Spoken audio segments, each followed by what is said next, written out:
Sejam todos muito bem-vindos ao nosso projeto Diálogos Brasil-Alemanha, passado, presente e futuro.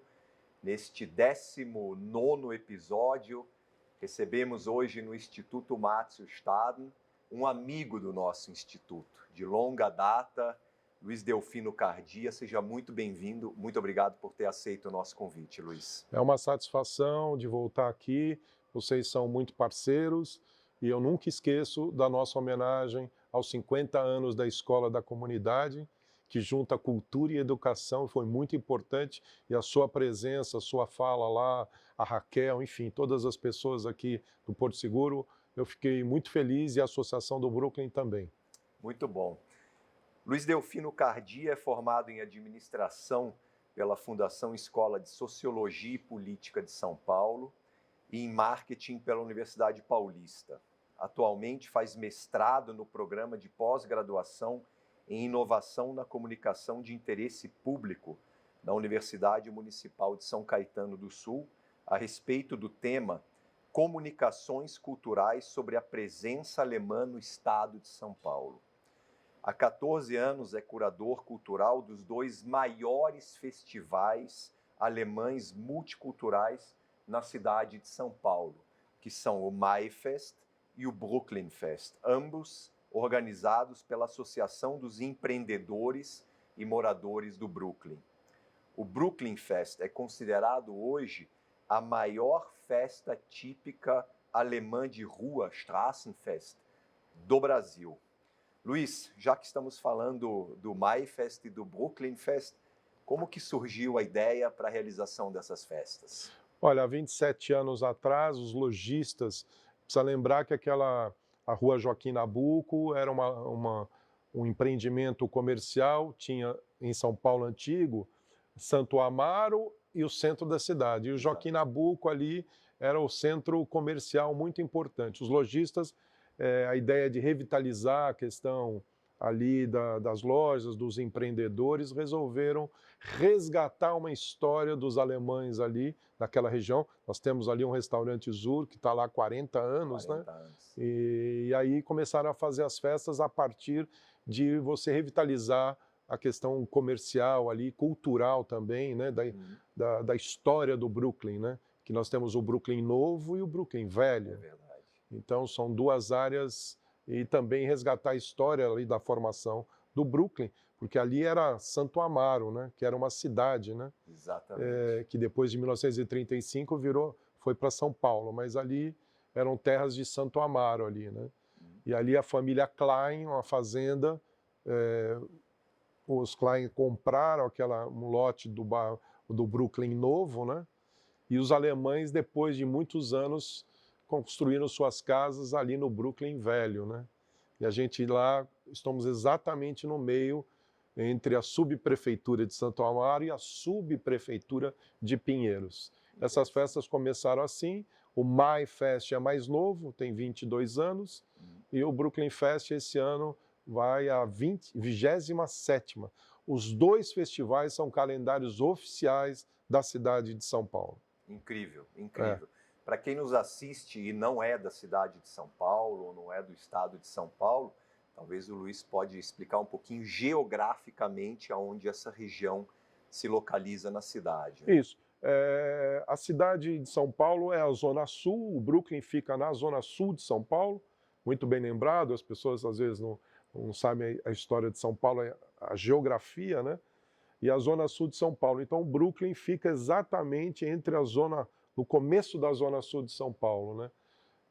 E são dois festivais importantes com 150 a 200 mil pessoas por final de semana. Normalmente as festas são sábado e domingo, das 10 da manhã às 10 da noite, e também para 24 entidades sociais. Isso é muito importante. E Luiz, e o público-alvo? Quem é que visita essas festas? Você pode falar um pouquinho do público? Isso, eu acho que há 15 anos atrás, 14 anos atrás, era uma festa mais regionalizada, na região da Zona Sul de São Paulo. É interessante também entender, a associação é multicultural.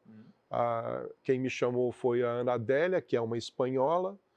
Nós temos lá o Pietro, italiano, o Ademar é brasileiro, temos a Márcia, que é descendente de armênios, e o Carlos e o Werner são alemães do ZU.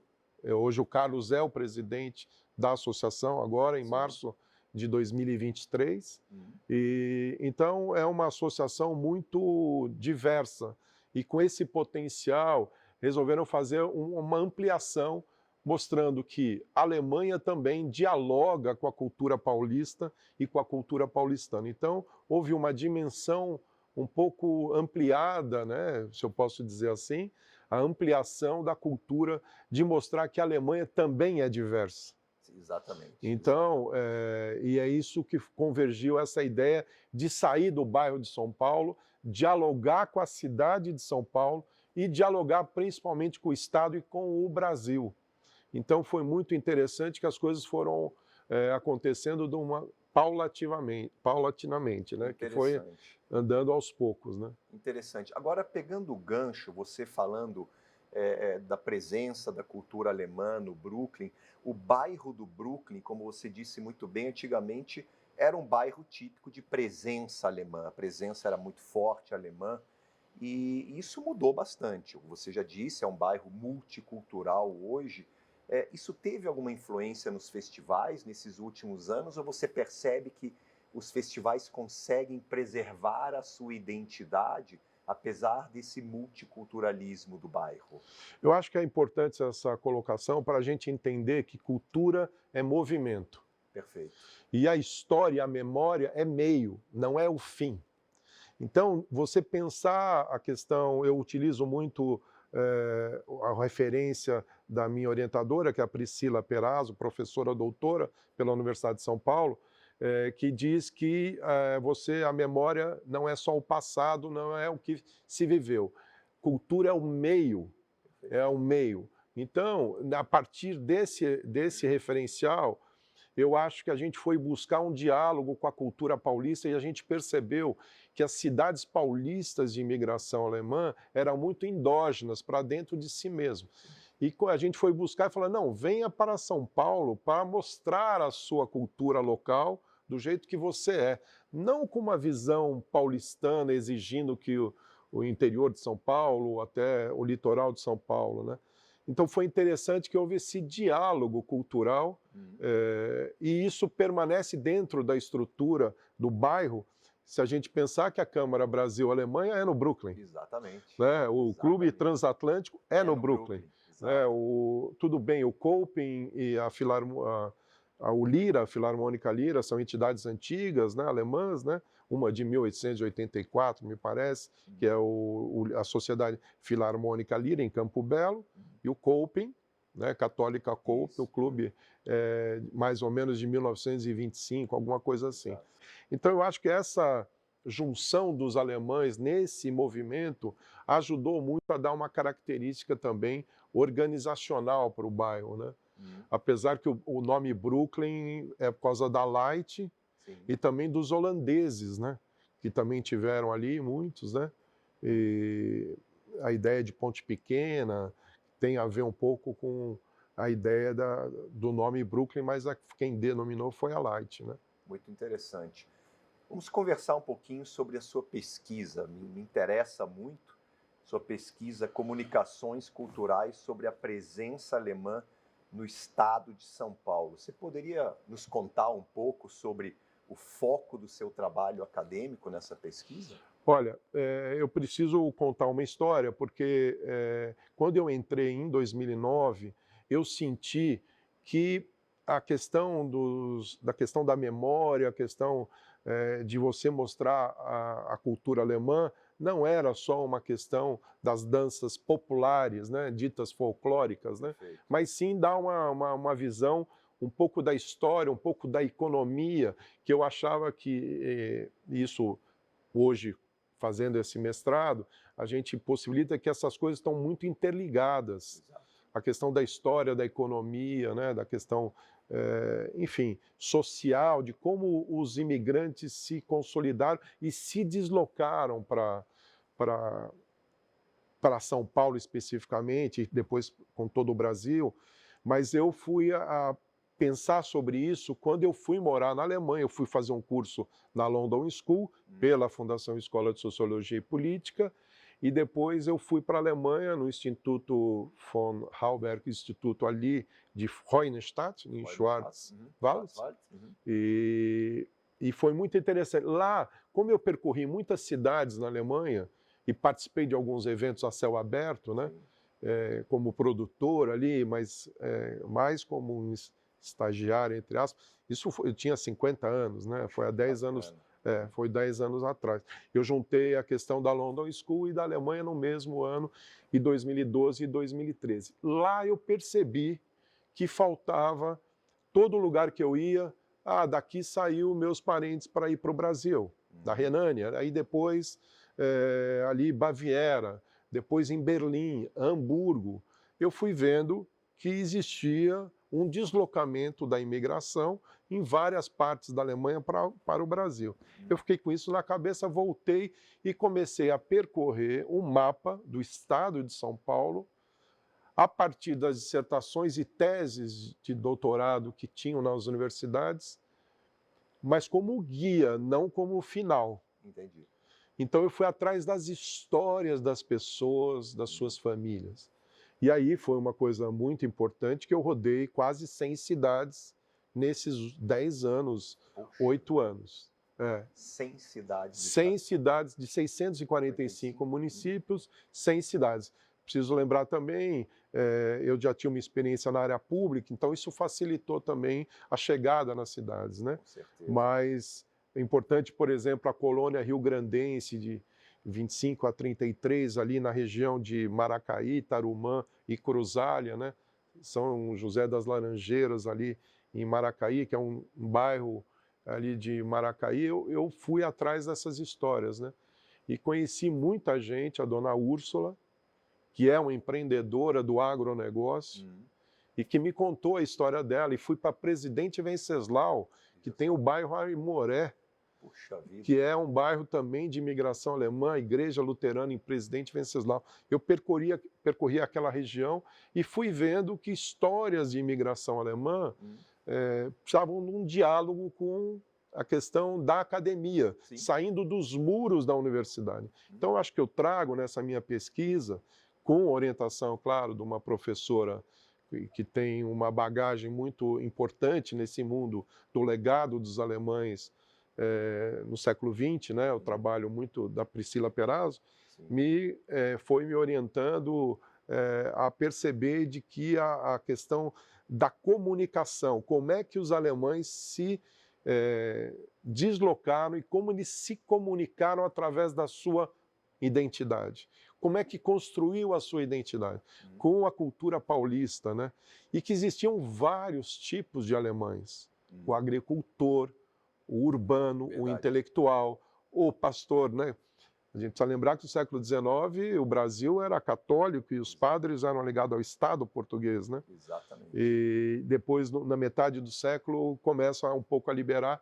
Os luteranos não podiam ser enterrados nos cemitérios católicos. Aí a formação dos cemitérios também luteranos, né? Isso. E o que eu acho que é o eixo mais importante disso tudo é que os alemães vieram com uma cultura que eu achei muito interessante, da Bildung, da formação, da educação, que é a igreja, a escola e a comunidade. Exato. E os clubes, né? Exato. Essa coisa do coletivo, né? Isso, do pensamento do agregador, né?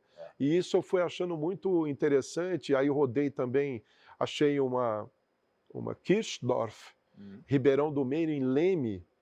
Tem uma colônia alemã, mais de um século, tem um grupo de música lá, um pastor super interessante, e ele veio tocar nos eventos do Brooklyn, trouxe toda a comunidade, né? E foi no mesmo momento que a gente trouxe a associação à orquestra de Freudenstadt.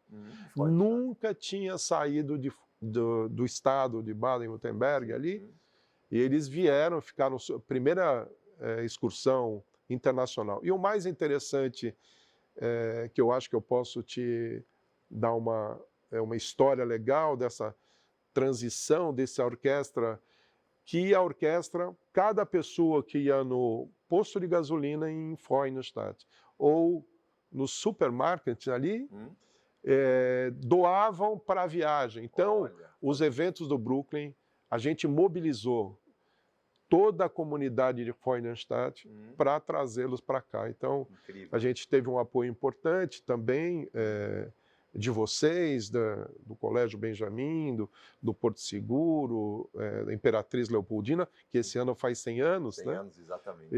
Então, a gente teve muitos apoios importantes, e o que eu acho importante é que não é a cultura só, é a cultura dialogando com a educação, com as escolas alemãs, o que eles pensam.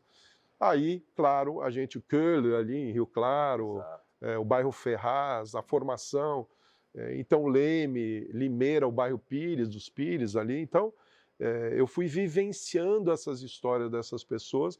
Então, a minha pesquisa tem uma preocupação do diálogo, da construção da identidade dos alemães com a cultura paulista e principalmente com a cultura paulista, com a sua multiculturalidade do que é ser alemão. Sim. Né? E a gente precisa lembrar que no século XIX não existia Alemanha, né? Exatamente. Então povos da língua alemã, né? Exato. Até 1871, quando se unificou. Então eu procuro essas identidades, o meu foco é do século XIX, mas eu transito ainda, e aí ampliou, eu também viajei por várias cidades de São Leopoldo, fui atrás, né? Participo de alguns seminários importantes, internacionais lá em São Leopoldo, na Unicinos. Da né? Unicinos, Rio Grande do Sul. E valorizo os museus também. Isso é muito importante. A ideia de que museu também é movimento. Museu não está lá a ideia estático, exatamente. Então, a minha pesquisa, o foco é movimento, a cultura em movimento e a comunicação de como os alemães se comunicaram com a sociedade brasileira. Porque não existe o alemão só, né? Exatamente. É o alemão brasileiro, né? O teuto brasileiro. O teuto brasileiro. O teuto brasileiro. E você falando de São Paulo, Luiz, nós tivemos aqui recentemente colegas que nós entrevistamos, recentemente o Fernando Fritz, que toca o escritório da Invest São Paulo em Munique, par responsável para a Europa, e nós conversávamos um pouco sobre a pujança do estado de São Paulo. E concluímos aqui que se São Paulo fosse um país, se o estado de São Paulo fosse um país, seria a terceira maior economia da América Latina e provavelmente a 21ª, 22ª economia do mundo. Então eu imagino a diversidade que você está encontrando viajando pelo nosso estado. Imagino que você já deve ter visto nesses 100 municípios nos quais você esteve, pelos quais você percorreu aí em busca de informações para sua pesquisa, e tenho certeza que muito ainda virá. Mas além de São Paulo, Luiz, você, como disse, viaja muito por esse estado maravilhoso, visitando as antigas colônias e as cidades também com presença alemã. Você esteve recentemente na Bahia, você me contou. E nos conte um pouco das suas descobertas e experiências. Você conseguiu explorar um pouco também da presença alemã no estado? Afinal de contas, há duas colônias alemãs na Bahia, Frankenthal e Leopoldina, fundadas em 1818 já, né? E além disso, como você falou, se viveu por um tempo na Alemanha também. Então, como foi essa sua experiência na Bahia, tendo visitado eventualmente uma cidade que foi colonizada por alemães? Sobre a sua experiência na Alemanha, você já falou, no Schwarzwald, mas o que você encontrou especificamente na Bahia? Olha, é interessante que eu tenho construí uma amizade com uma professora, uma intelectual muito orgânica e importante, que é a professora Marina Helena. Ela fez um trabalho sobre a questão da identidade dos alemães. Aí pós-45 é um outro viés, mas é um viés interessante que ela puxa um pouco a história. O trabalho do Rabelo, Evandro Rabelo, é um trabalho específico sobre o século XIX, com o século XX, é interessante também. Quer dizer, eu fui, antes de ir para a Bahia agora, eu fui ler alguns trabalhos sobre a imigração, E quando eu fui até o consulado, isso é uma coisa importante, eu sempre peço ajuda às universidades, à UFPA, Sim. e o professor Bacelar, apesar que ele entende de galegos, assim, o trabalho dele, ele foi de um coração muito, muito importante, me indicou vários caminhos, às vezes ele não, eu não domino isso, mas...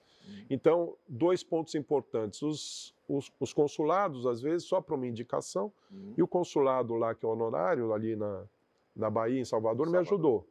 Além de abrir as suas portas para todos os materiais de livros que tem lá, né? Tanto a Petra, que é a cônsul, e a Tatiana, que é a assistente lá e domina muito, morou na Alemanha há 9 anos, entende muito do trabalho que ela realiza ali.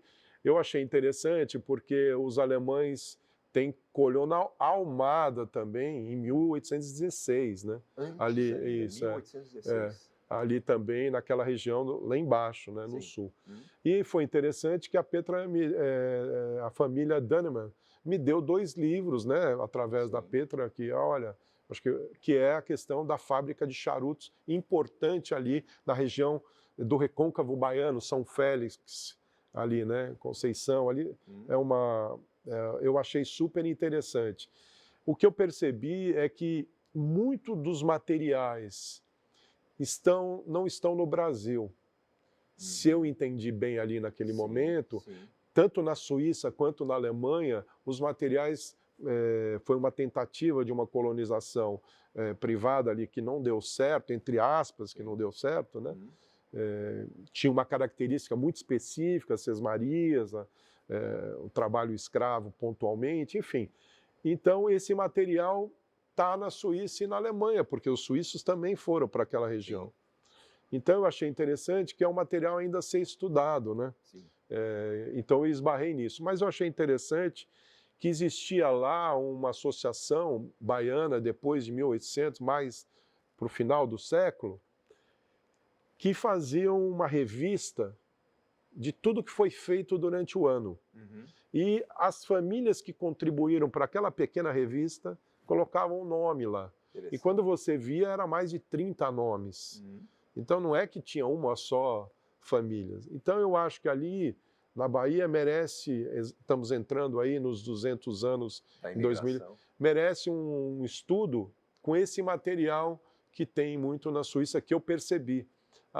Né, o material. E que esses grandes professores que fizeram pesquisa sobre isso merecem também uma atenção, porque foram trabalhos isolados na cultura baiana ali, né? É um trabalho lá na Bahia, em Salvador, teve 3 escolas em 1860, 69, alemãs. Né? Alemãs. Veja só. Uma Coração de Maria, que era coisa ligada à questão das igrejas, enfim, e que depois sumiram. Mas, por exemplo, tem clube de tiro, o Clube Germânia.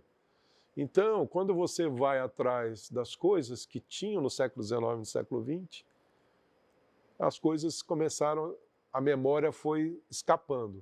E aonde estão esses documentos? Então, eu digo, um trabalho que eu acabei de ler, que eu acho que é importante, vale a pena, que tem a ver com o Rio Grande do Sul, que é o trabalho do Jean Rocher, que é um livro novo, Os Alemães no Rio Grande do Sul, que é um trabalho consistente do professor Cunha também, ali da Federal de Santa Maria, que ele também participou, Instituto Histórico Geográfico, profissionais, que faz algumas menções à história dos alemães ali, com muitas características. Então, fazendo um paralelo, a Bahia, o povoamento que existiu no Rio Grande do Sul, a mão de obra dos alemães no café aqui em São Paulo, e na Bahia foi uma mistura disso, que também os alemães foram importantes na questão comercial, né, das grandes questões comerciais. Né?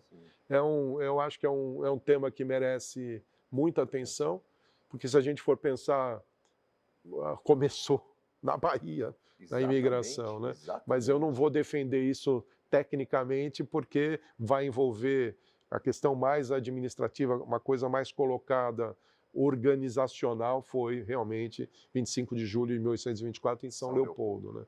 Mas eu acho que a Bahia merece um estudo aprofundado. Né?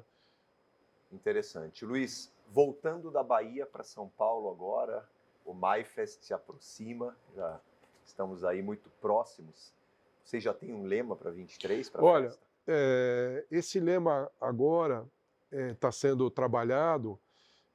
A gente vai pensar a importância do espaço público, Ótimo, a rua, ótimo, do encontro da diversidade. ótimo. E trazendo as escolas para dentro do evento com mais vigor, apesar o Porto Seguro participa, todas as escolas alemãs participam, mas a gente quer uma reflexão. Nós temos uma rádio dentro do evento, onde possibilita uma reflexão, e trazemos também trabalhos educacionais das escolas para a rua.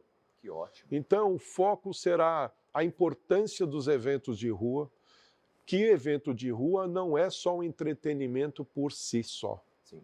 mas é um entretenimento pensado em educação, cultura e história. Excelente. E como que isso se dá numa cidade como São Paulo, que dialoga, né, agora em outubro trouxemos uma cantora da Alemanha, de Berlim, Sim.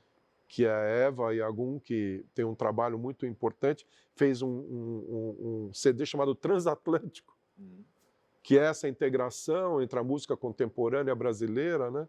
Então, essa ideia, trazendo esse transatlântico para 2023, a ideia é a valorização da rua, da diversidade da rua, do encontro da diversidade, num espaço democrático, né? Que eu acho que isso é importante, Exato. de rua, de pessoas diferentes e tal. E eu acho que é a grande marca também da alemã, pensando também uma Alemanha contemporânea, e o nosso evento pensando numa indústria 4.0, uma analogia, mas querendo dizer que a gente está preocupado em tecnologia, né? A gente está preocupado nós temos um Instagram, vamos transmitir ao vivo, né? Como é que essas coisas se dão para as pessoas que não puderem ir, apesar que é um evento que tem 150 a 200 mil pessoas na rua. Incrível. Né? E sem nenhuma, isso é importante, sem nenhuma ocorrência policial. Isso é fantástico. Né? Isso é fantástico. E com um presidente novo, alemão, que é o Carlos Renner, que falou, olha, eu quero que seja uma coisa para a gente abrir espaço para os 200 anos. Então, Excelente. o evento agora será uma celebração rumo aos 200 anos na rua. Maravilha. Então, já vou pegar esse gancho, a nossa conversa está muito boa, nós poderíamos ir aí há horas ainda conversando sobre temas tão interessantes que envolvem a cultura brasileira, a cultura alemã. Parabéns pelo tema, pelo foco direcionado para o MyFest de 2023. Você fala da indústria 4.0, mas talvez muitos daqueles que nos assistem e nos ouvem pelo Spotify, sabem que São Paulo até hoje é a maior cidade industrial alemã fora da Alemanha. Então, esse rótulo Indústria 4.0, ele realmente se justifica, e trazê-lo para dentro da festa faz absoluto sentido. Afinal de contas, a inteligência artificial hoje faz parte do nosso dia a dia, né? Então, seria difícil imaginar uma festa com tanta gente e nenhuma ocorrência. Isso é incrível realmente, mas demonstra realmente a seriedade do evento e incrível. Parabéns, mas eu não quero perder o gancho, Luiz, finalizando, sobre os 200 anos. Em 2024, nós celebraremos os 200 anos da imigração alemã para o Brasil. Como é que você enxerga os projetos que estão em andamento no momento, no que nos deveríamos ou devemos nos focar como instituições, e o que você considera importante para esse 2024, para que seja realmente um ano marcante para nós aqui no Brasil? Eu acho que tem um movimento que eu acho que é importante da sociedade civil, que é a Comissão Nacional da Sociedade Civil, onde pega várias cidades. Eu acho é um empreendimento importante. A Comissão Científica, que são teóricos importantes, mas todos estão ligados em pensar o que é a Alemanha hoje e que é o Brasil e como se dialoga. Então, o que eu faço, o que eu tento dizer dentro do meu mundo é dizer assim, olha, precisamos sair dos nossos muros e se comunicar com as entidades, com as escolas, e como elas estão pensando a educação, como elas estão pensando a sua empresa, e como isso pode se dialogar numa rua. Quer dizer, quando a gente leva os trabalhos acadêmicos para a rua, as escolas é uma marca importante de democracia, de dizer que um país desenvolvido é que está com um diálogo contemporâneo e um diálogo internacional, porque a gente tem 4 apoios internacionais, tivemos até 2019, né, que participavam e participam, né, de trazer uma cidade como Freudenstadt para um evento como o nosso, né, ser reverenciado. A gente foi para a Alemanha na época, em 2003, o embaixador nos recebeu, ali eu fui, né, a ministra Polish. Então, a Associação do Brooklyn tem uma responsabilidade do diálogo, de abrir o diálogo. Eu acho que, tanto para a área pública, quanto as empresas e como o terceiro setor, nós temos que pensar, né, o 4.0 na questão da tecnologia social também, do capital humano, né? E fazendo o paralelo que foi feito com a Escola da Comunidade. É uma referência para mim de um trabalho social e cultural, e que completou em 2016 50 anos, e a gente fez a homenagem pela sua capacidade de interagir com a orquestra, com o grupo de dança que participaram lá. Então, para mim, eu acho que é importante, é um diálogo de mostrar a potência do diálogo, como isso é importante no espaço público. Com certeza. Nesse sentido, um agradecimento à Fundação e ao Colégio Visconde de Porto Seguro, que apoiam esse nosso projeto aqui, Diálogos Brasil-Alemanha, passado, presente e futuro. De fato, o Campus Vila Andrade hoje é um orgulho do Colégio Visconde de Porto Seguro, onde nós temos os nossos queridos alunos da Paraisópolis, da Vila Andrade, de todo o entorno. É realmente um projeto que nos orgulha muito no Colégio Visconde de Porto Seguro. Luiz, foi muito bom ter conversado com você aqui no nosso projeto Diálogos Brasil-Alemanha, passado, presente e futuro. Muito obrigado por ter aceito o nosso convite e nos vemos em breve no MyFest. Então, as escolas estão devidamente convocadas a participarem, se eu te entendi corretamente, e que ela sirva como base para que nós possamos, em 24, então, no ano em que celebraremos os 200 anos da imigração alemã, realizarmos realmente um ano inesquecível nessas relações Brasil-Alemanha. Conte comigo, é uma honra estar aqui e dizer um texto que eu sempre pauto o meu trabalho: o gesto que realmente vale a pena é aquele que estabelece contato, que comunica, que sacode a passividade e a indiferença das pessoas. É uma frase do Bergman sobre o cinema, mas eu acho que cabe aqui, nesse encontro no Diálogos, é exatamente isso. Muito obrigado, é uma honra estar aqui. Muito obrigado, Luiz. Muito obrigado mais uma vez por sempre estar muito próximo do nosso instituto, do Colégio Visconde de Porto Seguro.